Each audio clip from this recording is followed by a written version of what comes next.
Hello again, guys. Welcome back to another review of the Grand Tour Season 1, Episode 4 today. Today's title is called Environ-Mental. I have to say that I think this episode, again, is spot on with how the guys work. Car field, jokes field, hitting everything that I like about Top Gear, or like the old Top Gear. So they're back in the UK, Whitby to be exact. I don't really like the intro as much as the old Top Gear intro, but of course they can be Top Gear. They actually start off driving two pretty awesome cars, okay? The first car is a Porsche GT3 RS 911, and the second car is going to be the BMW M4 GTS. Both are six-cylinder cars, but one is naturally aspirated, one is turboed, okay? Porsche GT3 RS is a 4-liter, 500 horsepower flat six. The BMW M4 GTS is a turbocharged inline six. Like I said, they're both pushing out about 500 horsepower. In the shot or the scene that Jeremy does, because he's driving both cars, he is actually trying to prove that the 911s are not any different from each other, because there's like a bajillion 911. He does say that the 911 3RS is a beast of a car, which it is. The Porsche is beautiful. I have to say that I'm a Porsche admirer. The BMW M4 GTS is sporty. It doesn't look as good as the Porsche, and you'll see in the video if you watch this episode, the BMW is not, I guess, as good of a car as the Porsche GT3 RS. Okay, if you watch this episode of the Grand Tour, you also see that the GT3 RS is really a race car for the street. The BMW M4 GTS is really just a race car that they try to put on the street. Now the differences there, the Porsche GT3 RS is much lighter, rear engine. The BMW M4 GTS is front engine, rear drive, heavier. It is water injected, so that makes it more heavy as well.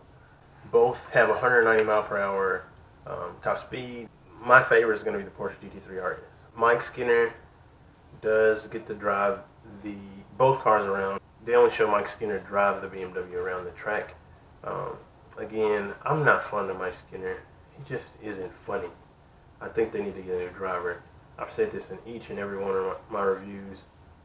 They just need to get a new driver. Jeremy makes a shot at Richard because Richard actually owns a Porsche GT3 RS. The Porsche GT3 RS is 130,000 pounds, which I don't know what that translates to, but it's a lot of money compared to 120,000 pounds for the BMW M4 GTS. If money was an object, I'd pick the Porsche. Funny thing, in Conversation Street, Jeremy, well actually all three make a shot at the old Top Gear about not being good, which, let's be honest, Top Gear ever since they've been gone has not been good at all. Oh, they talk about the Ford GT, which is an awesome car. I do not understand why Ford made it so expensive though, but it is a beast of a car. Twin turbo V6, 600 horsepower. I would buy one if I had all the money in the world. Oh, Jeremy said he drives a Volkswagen GTI. That's pretty cool. That's not a really expensive car. It's actually a practical hatchback. So any of those GTI owners out there, be happy or feel like you're cool because Jeremy drives a GTI. Jeremy made a joke about like gender or sexual orientation. Now that's a really touchy subject in the world right now, especially in America, because everybody and their mom is like on this sexual orientation type thing. I don't really like how touchy it is now. Like, most people are born a man, most people are born a woman. I don't know. Anyway, I'm not going to get into that. After Conversation Street, they actually go back into their old competition, whatever you want to call it. Today, like I said, the title of this episode is Environ-Mental. So they actually make and drive around cars that are supposed to be environmentally friendly.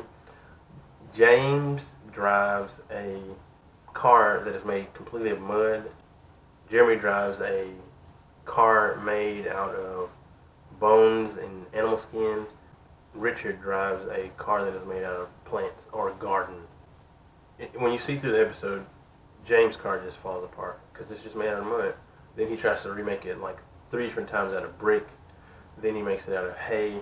It's just, It's a disaster. Jeremy's car stays together. He does hit a couple things, breaks the bones. Richard's car stays pretty much together until James May actually uses some heavy machinery and actually breaks part of it. They drive through the countryside or the forest, which is kind of funny because in one shot you can actually see cars driving on a road. I don't think that they meant to do that. They're a big production company, so maybe they did just to be kind of ironic or make another funny joke that they're really not down in the forest or the wilderness. They drive through a river.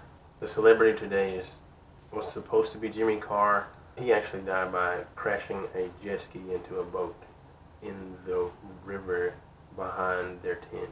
I hate that they can't have celebrities on there. I hope that they fix this because, I don't know, I think it's kind of getting kind of old to me, and it's only four episodes in. That to me was a very integral part of Top Gear. They make a joke at immigration. Immigration is a big deal nowadays, especially in America. We have Mexicans, Syrians trying to get in. We have everybody trying to immigrate into the United States illegally. So they actually make a joke about it and they actually put Richard Hammond in the back of a TT bumper, like the rear bumper. They take the bumper off, I guess take out everything and just put him in there. And they say this is actually a new way that people can get into countries illegally. Crazy. I don't ever understand videos or movies that actually show things like that because it gives people ideas. That's just my opinion. They end this episode in a green race, quote unquote. All the cars, the environmentally friendly cars, the mud, brick car, whatever, the garden car, and the bones and skin car, race a BMW, a Volkswagen, and a Ford around a green track, which was just a grass track that was mowed lower than other grass. Of course, Jeremy, James, and Richard lost because their car sucked. Who are we to not expect anything else? The moral of the story for this episode is environmental cars suck. I mean, a lot of people are probably going to disagree with me on that, but honestly, I'm a petrol head. Ratings for this episode, I'm going to give it a 9. It's reminiscent of the old Top Gear, but their jokes are as funny as ever. Their car scenes are as great. The images are great. They have a very good cinematic feel to every car scene that they use. I'm still enjoying the Grand Tour. Just hope that this first season is good enough to where they do season 2 and season 3 and season 4, season 5 until they're like 85 years old. That's it for this review.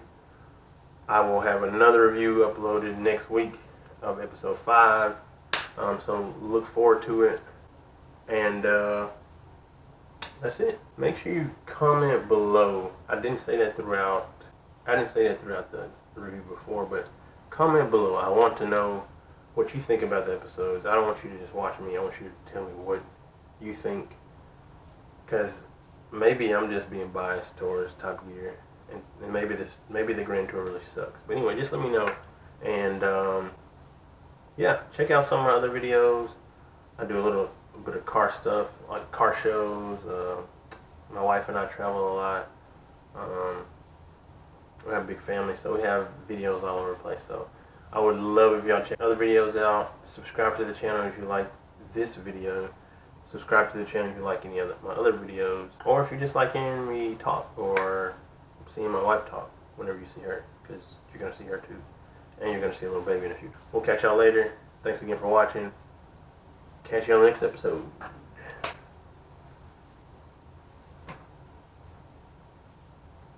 That was kind of corny.